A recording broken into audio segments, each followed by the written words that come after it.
first. Game on. But who's to say that he can't do it today? Because I'm not going to say it. It's great to see Keegan and Stephen in the other semi-final, the other half of the draw. Yeah, two players who've been knocking on the door and deserving to reach the latter stages of a tournament on the stage. Stephen's recently reached the final on the floor, but the same can be said of Jamie Hughes, can't it? It can. The encouraging thing for someone like Stephen and someone like Keegan is that they have been battling for their match play spot in the last few weeks. Well, by doing so well this week, they've not only secured their place, more so Keegan today, but Stephen done it a couple of weeks ago, is that they're doing what they need to get into the next majors after that. And they're probably not even thinking about that. They're more thinking about the title now. You asked me earlier, when do they start thinking about possibly winning this title? Well, it does start to creep into your thoughts in the semi-final.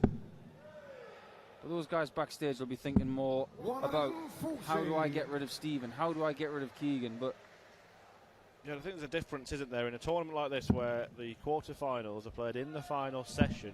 Surely you go into that thinking, you know what, 16. one good night and I could win a title. Yep. Whereas there are big TV tournaments where the quarterfinals can be 3 days before the final. That's what makes the preparation for the quarters so important. As Keegan mentioned in his winning interview, he usually, in the past when he's had the experience of playing the quarters, he's felt flat. He's felt full of beans today. He's been very smart, drinking lots of water, and hopefully everybody has heeded that bit of advice. And Jamie Hughes is in the driving seat in the first leg of this match. 81. He looks fresh, and he's looked fresh all weekend long. Game shot on the first leg. Fresh and sharp and in the lead. Well, Hughes has won 2 of the 4 meetings between the pair this year, including one at the UK Open where he knocked Ian White out early on, a match which saw both players average over 100.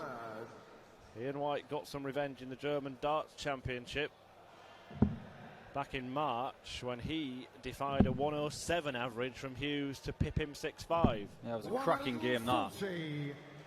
One of the matches of the season, but I'm still to see, in my opinion, a better overall game than Michael Smith versus Christoph Ratajski from earlier this year. That one was just 60. Sensational. I hope that the people here this evening and Snoopy get to see something just as good. 95. It's been interesting to see certain players visually perspiring, like Sulevic, who was dripping but didn't look uncomfortable, and then someone like Jamie Hughes 140. playing like it's just a normal thing to play in 40, 45 degree temperatures. Maybe even more than that. Oh, look at that for a 174. Set-up shots have been brilliant all weekend, Jamie Hughes. Is that card for when someone hits 99? It may be.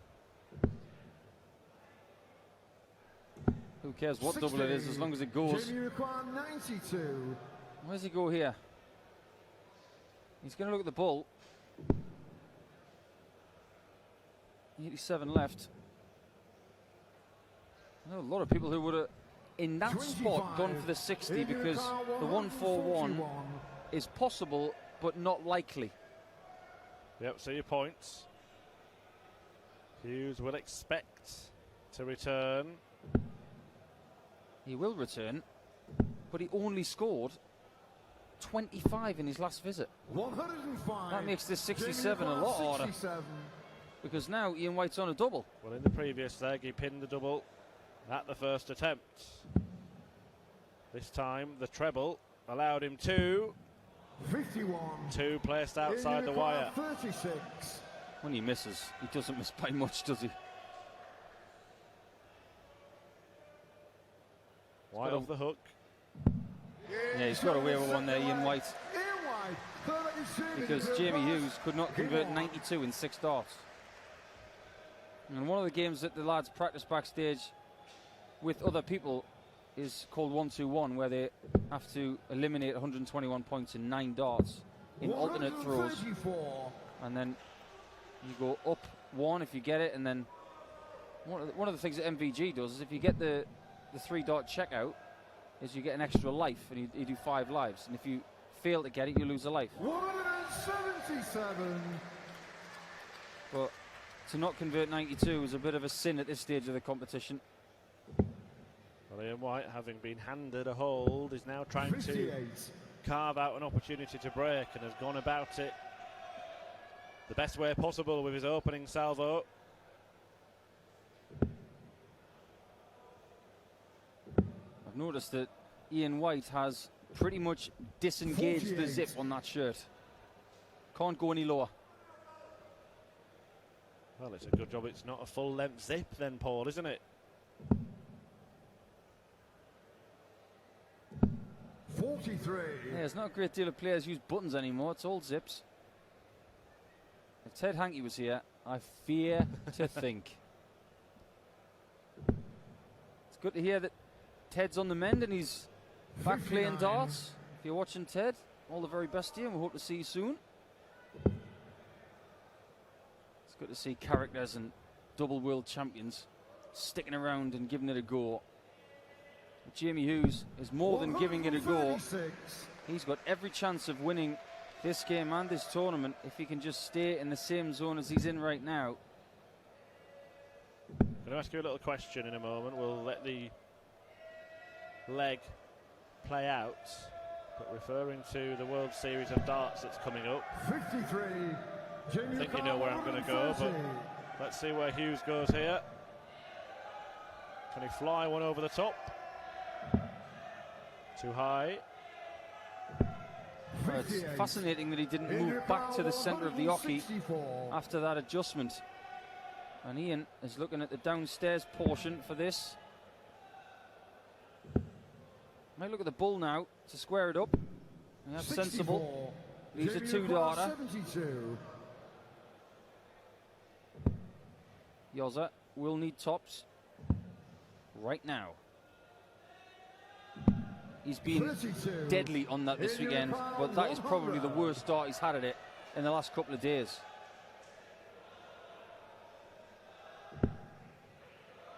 Ian's looking at tops himself. 60. Jamie O'Connell 40. We see how good the line was from Ian White with those couple of darts. He didn't even have to really take his aim with the third one, but it doesn't matter because Hughes has hit the front. And the question I was going to ask you, Paul, regarding Ian White was he's going to watch players who have been knocked out of the tournament before now leaving for Las Vegas. And we've spoken over the course of the weekend about extra motivation. Michael Van Gerwen, of course, who's won more 96. titles than anyone on the tour right now, has to look for different goals than just picking up titles all the time. Do you think that Ian White would love to win this one in particular just to prove a point that he wins the last one before the World 83. Series events and says, hey, why am I not in them? It's a great question, because when he won in Sindelfingen, it was a case of, why not me? I'm doing it right now. And then he won in Zwolle. And he said, again, why not me? And it's a case of he's knocking on the door, and he's knocked on it so many times he's got blisters on his knuckles. But if he was to win this tournament tonight, Ian White, it would send a pretty bold message to the selectors. And he's been in a very focused mood, and you could say it's somewhat 140. a ruffled mood after yesterday. Yeah. It would be a very interesting winner's interview if he was to win it. You can become impossible to ignore, can't you, if you just keep getting the results? Yes. 132. In your car, 140. 620s. Tuntally up, nice and high on this one. Beautifully done. 100.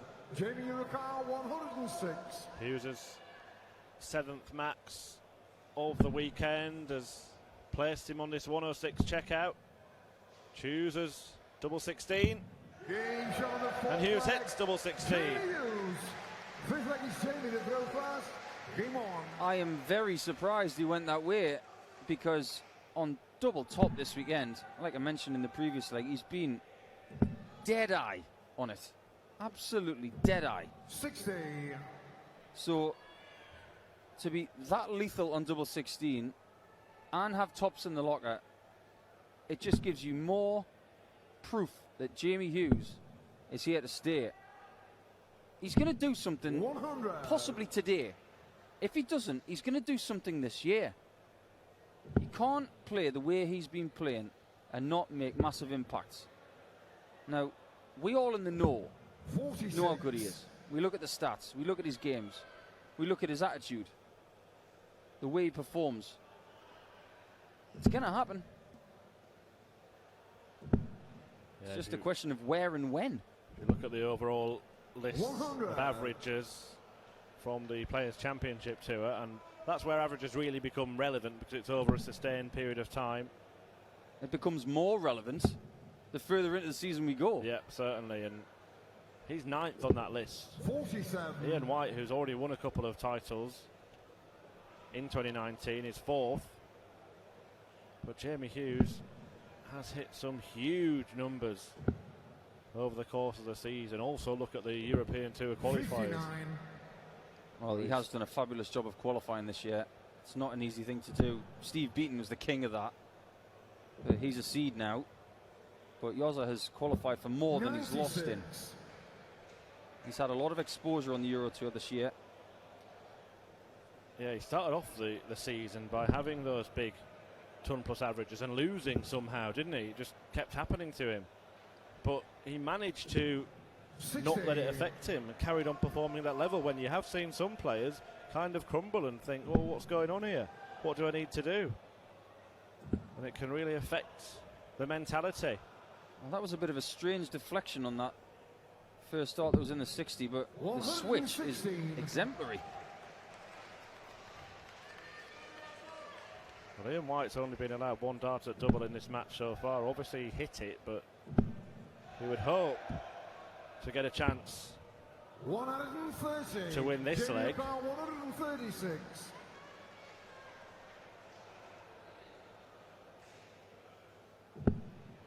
He might not. He's going to stay there. Look how much that affected him. 96. That's the focus that I'm talking about. He misses the 60. Some players in the draw would have gone ooh or something like that, made it an expression. Just gets on with it, and Ian White needs tops, and he gets there. That was so important Yeah, to it's stay in touch. part of his game that he knew he would need to tidy up this evening if he is to go on and take another title, because White had missed 28 darts at double over the course of the weekend. Put him at around 30%. 100. Well, of everybody who is playing this evening in the quarters, Ian White surely is the most comfortable at this time on a Sunday. Been there, done that, got the t-shirt, got the 60. trophies. Jamie Hughes has experience of this stage as well. Daryl Gurney, of course, does. He's out. 100. Everybody who is left has got experience of this season. Yep. So I think that has been a telling factor. 100. It's impressive to see, even at his tender age, the elevation of Ian White, because when he won that stage title last year, something he'd been trying to do for so long after picking up so many on the floor, the next step was to win another, wasn't it? Yeah, And he did that. sometimes the second one's harder to win than the first. Then the next step was to perhaps beat MVG in a final. He did that. 100. Now he's got to do it in the big majors. Yeah. He knows he has to. And more importantly, he wants to. He's performing in this game too, and he's left the two-darter that he wanted. In that spot there, when you've got 81, you pretty much want to hit the 25 if you're Ian White. You don't want to hit the bull, because you'd rather have 56 than 31. 125. He has got 56. 56. I think that was a bit of a lazy dart. That was a bit quick. It's double 16 now. He puts it right. And I know the rhythm of Ian White very well. I've watched so many games of his, and that first dart came out far too quickly. It's almost like he expected to hit that 16 in his sleep. Just goes to show everybody at home, when you're playing darts, you have to give every single dart your full attention. Well, the doubling has been superb from White, though, in this match. And he has corrected the one little thing that might have hindered him had he carried on the troubles from earlier in the tournament. I'm asked on a almost weekly basis by people, where do world-class dart players want to be percentage-wise on doubles? Well, it used to be, I'd be happy with 40% when I first turned professional. Nowadays, far from that. They're looking at a minimum of 50. Now, I don't think there's anybody on the tour right now throughout the course of the season who is at 50%. I know the great guys are around about the 45%, which is excellent. But what they want is everything above that halfway point. Yeah, it's those checkouts like 56, for example, where you want to go up and think, this is going. 2 darts at double. I'm going to hit one of them. And even when you do miss the big number like he did there, having the ability to not hesitate and just still get the job done, that shows in batting terms in cricket, they are in. They can handle things on the fly. Now, Yoza's hit the 9 off that one, but he can't take out the rest of it. Ian White, however, can take the lead now. 49. Injury pile 120. Nice shot for White. Nice guide for White. Might be a nice night for White. He finds the 120. The clinical finishing continues. That's a breaker throw, and Ian White now is in control of this quarter-final. How often do you see Ian White show a little bit of gumption in the middle of a game? That was a big shot. He knows it. To be fair, we have seen it a few times this year on the Euro Tour, but usually when the crowd have been against him because of who he's playing. He usually saves it for the end of the game as well. Yeah, this is just that he's caught up in the moment, caught up in the match, in the heat of battle. Literally. 135. Game ain't over yet. We know that Yoza's got fighting qualities. For me, if I'm being honest, I think he's a better front runner. But I know that he can claw these things back. And he's going to have to find a bit more of that special form to peg 60. back Diamond right now.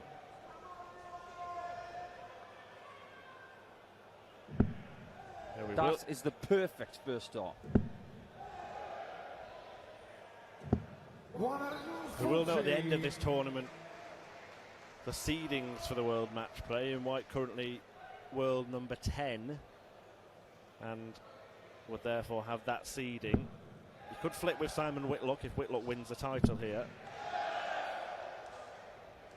But that was perfect from White, who is finding his best stuff at the back end of the match. Well, the last remaining spot in the World Match Play could be settled in the next 5 to 10 minutes, because James Wilson is in right now and he needs Yoza to slip up at any stage really today. Yeah, Wilson wants a White win.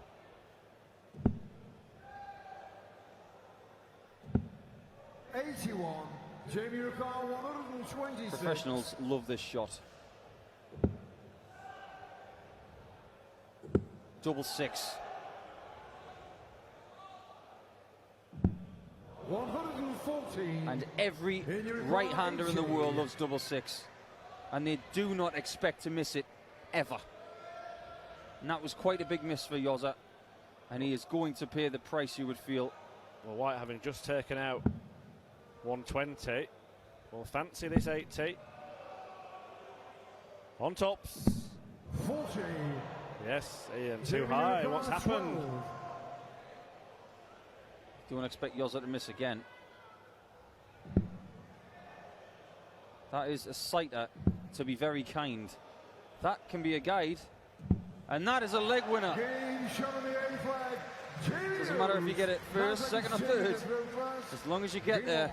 And he has. And all of a sudden, Yoza's back in this one. I was just going to say, Ian White on that 80, the shot of the 60 was about a centimetre high of the middle of the 60. And on purpose, he's thrown hard at the first dart because he wants to leave clearance above it so he can stay where he is and go for tops. It was the right thing to do. It was just come out the hand. It was a bit of a flyer. Not just as Hughes back in the match, but he's in control of it, isn't he? He's got the darts in 2 of the last 3. Wilson's just dropped his biscuit in his tea.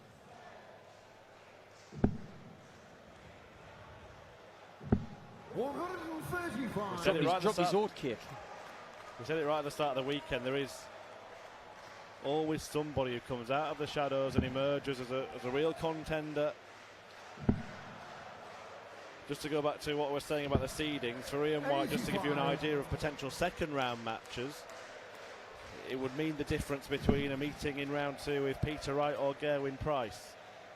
Potato, potato. There are no easy games at Blackpool. 135.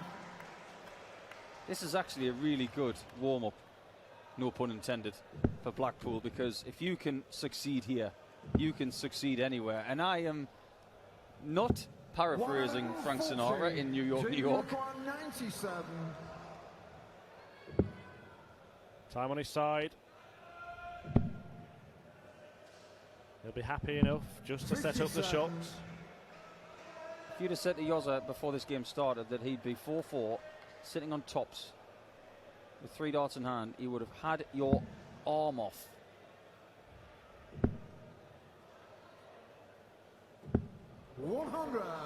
JB requires 40.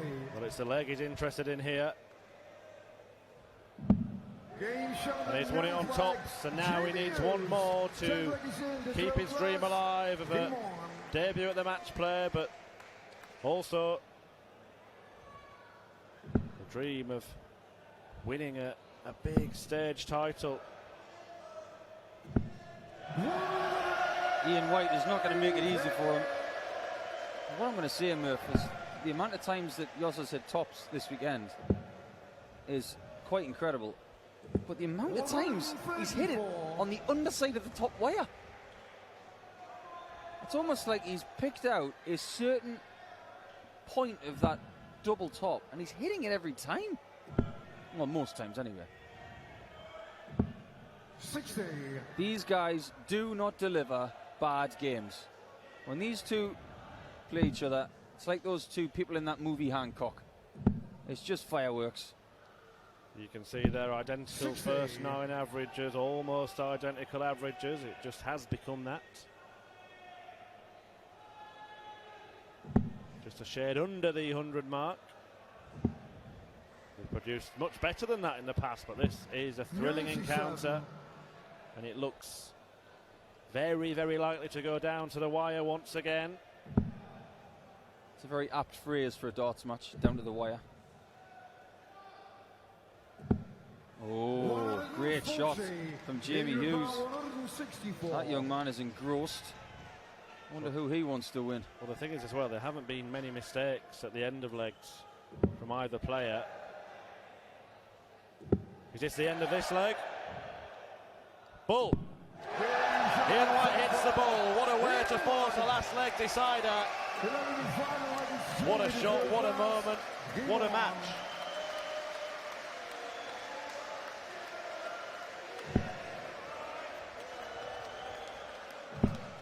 If this match was chocolate, it'd be Quality Street. It's one of those stick your feet up, sip on the tea very slowly and don't blink games. 59. There you see Hughes has had more opportunities to hit doubles. White's finishing has been fabulous throughout this quarter-final. But 81. Yoza does have the darts in this decider. It's good enough right now, isn't it? 140 and an 81. It's a good enough lead. It's forcing White to max up. Oh, that's unfortunate. 123. Good response. I from think Ian he White. wants Ian White to win that, young lad. Still just in Hughes' rear view mirror. 100. Palms him off with a ton. Just notice next time he throws the purse of the lips from Yoza.